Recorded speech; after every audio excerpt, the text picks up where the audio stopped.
A Bíblia ensina que Jesus Cristo nos comprou com seu sangue para fazer de nós reis e sacerdotes, Ap. 5-9, 10, o que nos faz compreender a visão do sacerdócio universal do crente.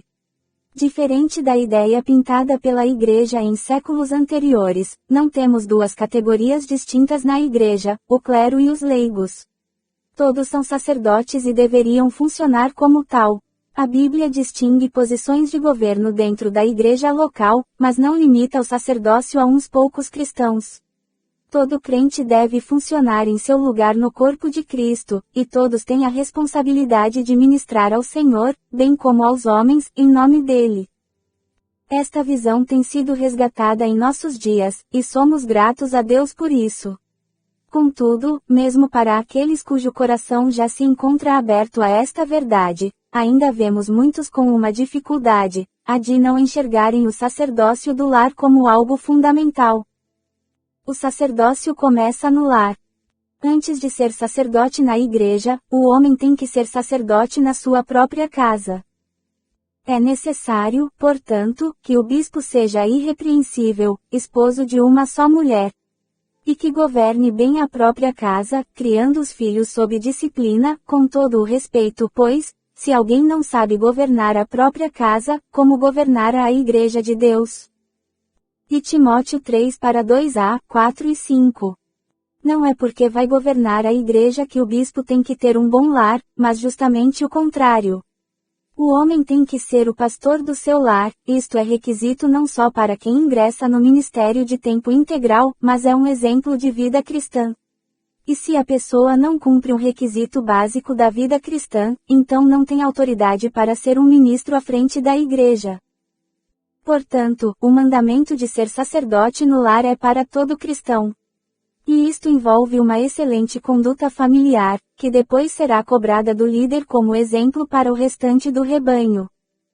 Por esta causa te deixei em Creta, para que pusesses em ordem as coisas restantes, bem como, em cada cidade, constituísse presbíteros, conforme te prescreve, alguém que seja irrepreensível, marido de uma só mulher, que tenha filhos crentes que não são acusados de dissolução, nem são insubordinados. Tito 1, 5,6. O homem, além de ser fiel à sua esposa, deve conduzir seus filhos no caminho do Senhor e numa vida de santidade, o que exigirá dele não só conselhos casuais, mas todo um acompanhamento, investimento e ministração na vida espiritual de seus familiares. O posicionamento de um homem de Deus sempre deve envolver sua casa. Este foi o exemplo dado por Josué. Mas se vos parece mal servir ao Senhor, escolhe hoje a quem sirvais, se aos deuses a quem serviram vossos pais, que estavam dalém do rio, ou aos deuses dos amorreus, em cuja terra habitais. Porém eu e a minha casa serviremos ao Senhor. Josué 00:15. O texto acima reflete a responsabilidade de Josué de não apenas buscar ao Senhor, mas servi-lo com toda a sua família. Quando se trata de família, não existe a história de cada um por si. Embora a responsabilidade de cada um diante de Deus seja individual, precisamos aprender a lutar por nossos familiares, especialmente aqueles que possuem a incumbência de exercer o sacerdócio do lar. O plano de Deus não é apenas para o homem sozinho, mas para toda a sua família. Quando o Senhor decidiu julgar e destruir a humanidade nos dias de Noé, não proveu salvação para ele sozinho, mas para toda a sua família. GN 6:18 da manhã. Vemos também que Deus prometeu a Abraão que nele seriam abençoadas todas as famílias da terra. GN 12:3. Ao tirar Ló de Sodoma, o anjo do Senhor fez com que ele saísse com toda a família. GN 7:12 da noite. No Novo Testamento encontramos um anjo visitando Cornélio e dizendo que deveria chamar a Pedro, o qual te dirá palavras mediante as quais serás salvo, tu e toda a tua casa. Et. 11:14 da manhã. E além de todas estas porções bíblicas, encontramos a clássica declaração do apóstolo Paulo ao carcereiro de Filipos: crê no Senhor Jesus, e serás salvo, tu e toda a tua casa. Et. 4:31 da tarde. Deus tem um plano para toda a família. Não quer dizer que porque um se converteu, todos irão converter-se por causa deste texto. Não creio que ele seja uma promessa a todo crente, mas sim que revele uma intenção de Deus quanto às famílias de uma forma geral. Vale lembrar que Paulo declarou isto ao carcereiro num momento em que este homem ia se matar. Paulo não podia vê-lo, pois além de estar dentro de sua cela, a Bíblia diz que eles estavam no escuro. O apóstolo Paulo teve uma revelação do Espírito Santo para uma pessoa específica, num momento específico. Não posso dizer, ei, Deus, você prometeu que se eu cresce iria salvar todo mundo lá em casa. Mas posso muito bem orar pelos meus familiares crendo que há um plano divino para a família. Cada familiar meu tem o direito de escolha, se dirão sim ou não a Jesus Cristo, é responsabilidade pessoal de cada um deles. Mas farei de tudo para convencê-los, ensiná-los, cobri-los de oração intercessória e tudo mais que for possível. No caso deste carcereiro filipense, o Senhor mostrou de antemão toda a família salva. Mas para cada um de nós, mesmo se não diga de antemão o que irá acontecer, Deus já revelou seu plano em sua palavra para toda a família. E o sacerdote do lar tem uma grande responsabilidade de afetar o destino dos seus entes queridos. O cabeça é o responsável. Na condição de cabeça do lar, o homem é o responsável de quem Deus cobrará o exercício do sacerdócio. É óbvio que a mulher deve participar exercendo o sacerdócio juntamente com seu marido, mas a responsabilidade maior não está sobre seus ombros. Muitos maridos se acomodam por ver sua esposa fazendo bem o seu papel, mas não deveriam agir assim. Por melhor que seja a ajuda da mulher, o homem tem que fazer a sua parte. No caso da mulher cujo marido não é convertido, entendemos que ela deve assumir a posição de sacerdotisa sobre os filhos, porém não sobre seu marido. Parece-nos ter sido exatamente o que aconteceu na casa de Timóteo, discípulo do apóstolo Paulo. A Bíblia menciona apenas a mãe dele como sendo convertida. Chegou também a Derbe e a Listra. Havia ali um discípulo chamado Timóteo, filho de uma judia crente, mas de pai grego, dele davam bom testemunho os irmãos em Listra e Icônio. Atos 16, 1,2. E além da Bíblia nada falar sobre o pai de Timóteo sendo convertido, ainda mostra que a cadeia de ensino e discipulado foi sendo transmitida por meio da avó e depois da mãe dele. Lembrado das tuas lágrimas, estou ansioso por ver-te, para que eu transborde de alegria pela recordação de tua fé sem fingimento. A mesma que, primeiramente, habitou em tua avó Lloyd e em tua mãe Eunice, e estou certo de que também, em ti. E Timóteo 1, 4,5. Portanto, na falta do homem como sacerdote, ou na incapacidade dele de exercê-lo, por não ser convertido, por exemplo, a mãe assume este papel, porém sempre em relação aos filhos, nunca em relação ao marido. E não permito que a mulher ensine, nem exerça autoridade sobre o marido. E Timóteo 2:12 da manhã. Os pais cristãos devem entender a sua responsabilidade de suprir não só as necessidades materiais e emocionais de seus filhos, mas também as espirituais. A palavra de Deus declara que, herança do Senhor são os filhos, o fruto do ventre, seu galardão, SL, 127:3.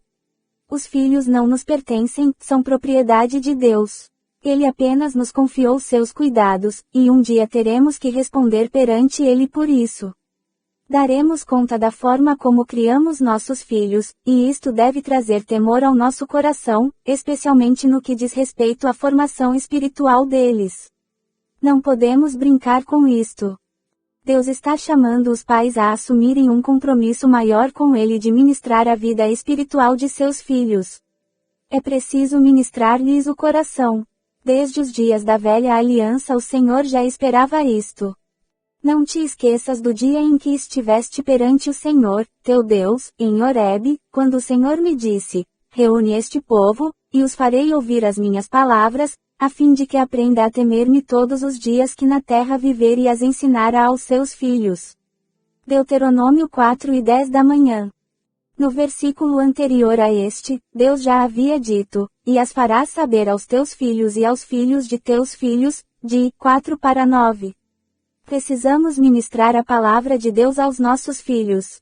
Nosso ensino, ou a falta dele, tem o poder de afetar o resto da vida de nossos filhos, foi Deus mesmo quem declarou isto.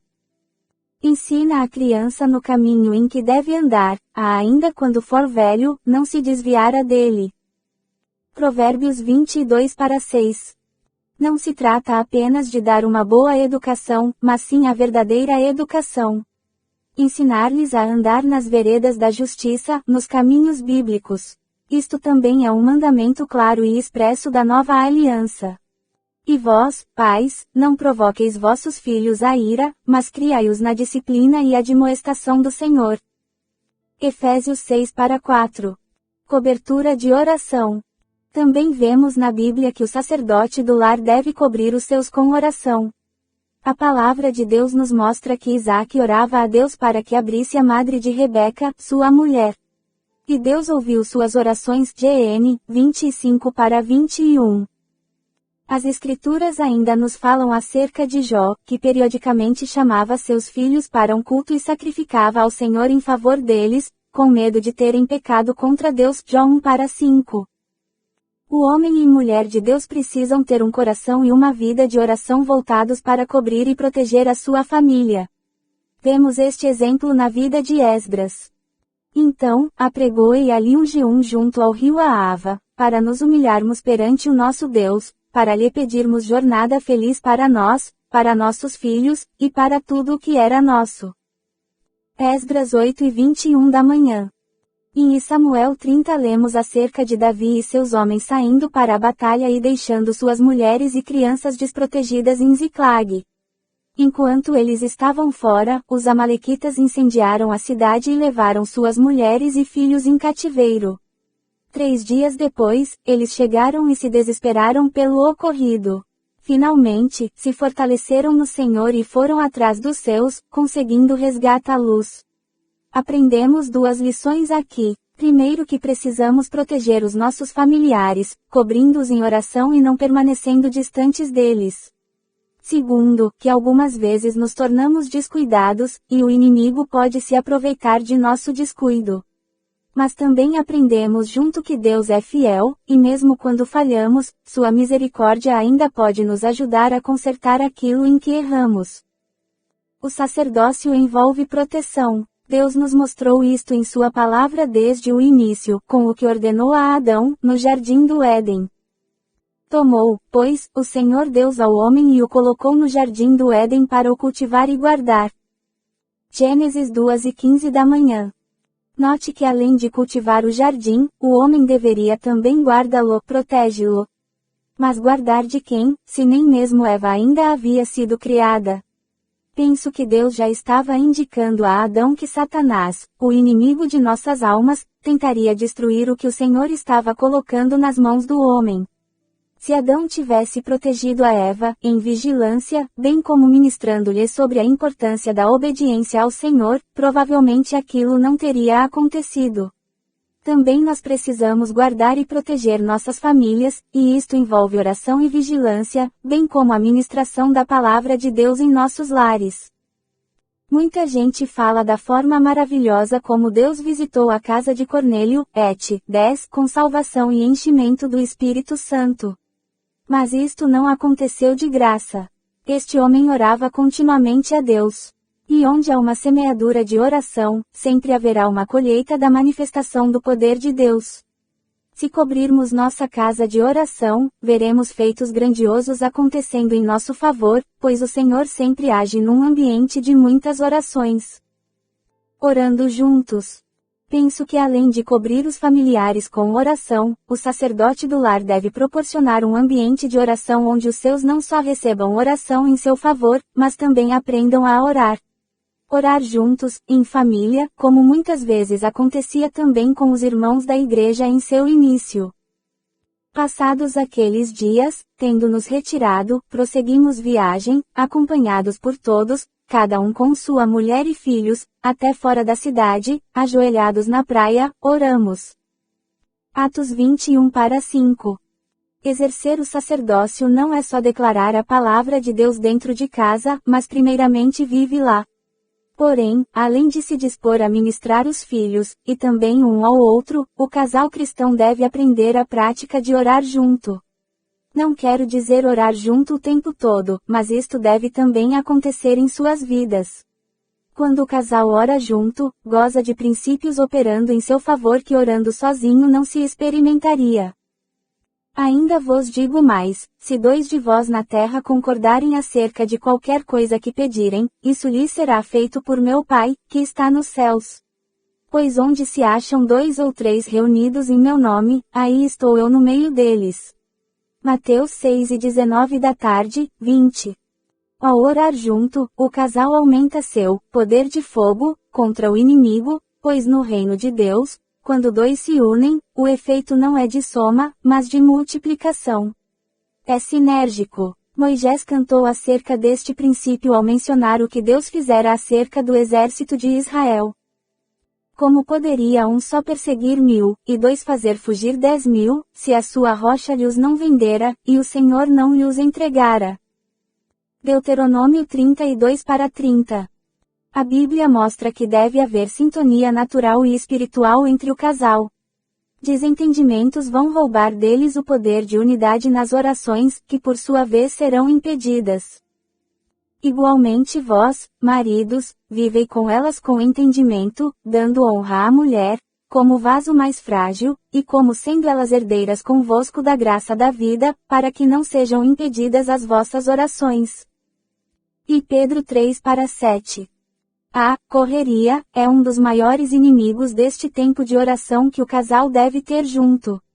E cada um deve aprender a driblar suas dificuldades e conseguir praticar este princípio de alguma forma. Não deve haver vergonha ou críticas quanto à forma de cada um orar. A intimidade no que diz respeito à vida espiritual precisa ser desenvolvida da mesma forma que a física e emocional. O culto doméstico. Exercer o sacerdócio no lar não requer um horário específico ou dia marcado, é atividade a ser exercida sempre, em diferentes situações. Mas a prática de um culto em família auxilia muito.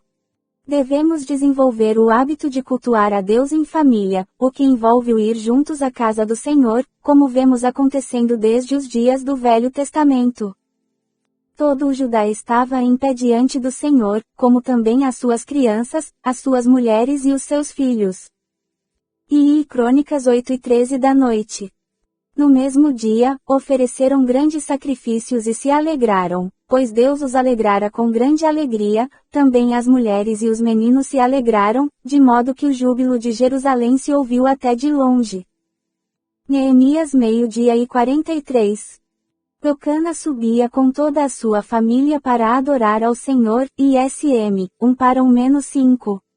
Acredito que pais cristãos devem levar seus filhos à igreja. Mesmo que ela não seja perfeita, e não é, porque não existe igreja perfeita, é melhor que eles cresçam num ambiente que exalta ao Senhor e sua palavra do que num ambiente mundano que exalta o pecado e os prazeres da carne. Lemos no Evangelho de Lucas que os pais de Jesus o levaram ao templo para consagrarem-no ao Senhor, Elque, 2:22 da manhã -24, depois há registros de que o fizeram por ocasião da festa da Páscoa quando ele estava com 12 anos, Elque, 2:41 da manhã -43, mas a maior evidência de que Jesus cresceu exposto ao ensino da lei na sinagoga era o conhecimento que ele trazia como homem, das Escrituras. Cultuar ao Senhor em família não envolve somente o ir à igreja, mas também pode abranger um culto familiar na própria casa. Foi exatamente isto que aconteceu na casa de Cornélio, 10:33 da manhã. A reunião familiar também não precisa acontecer apenas dentro de casa.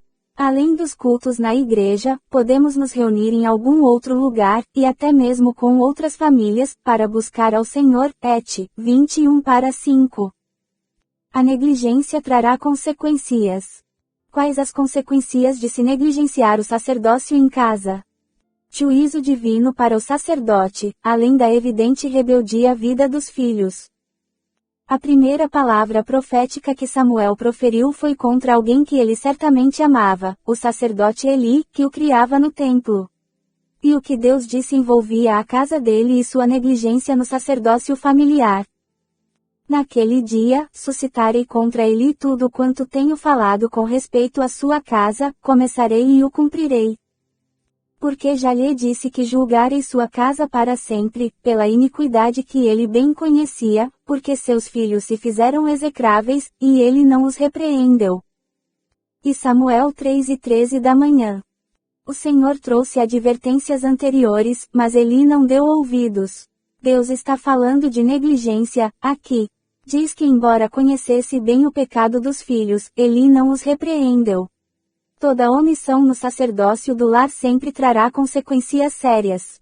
Davi teve problemas com vários de seus filhos, e se você estudar com calma a história dele, perceberá o quanto ele era negligente em relação a seus filhos. Adonias, assim como Absalão, se exaltou, querendo usurpar o trono. Mas por trás desta atitude de rebelião, a Bíblia mostra a negligência de Davi como sacerdote em sua casa. Jamais seu pai o contrariou, dizendo, por que procedes assim? E Reis 1:6.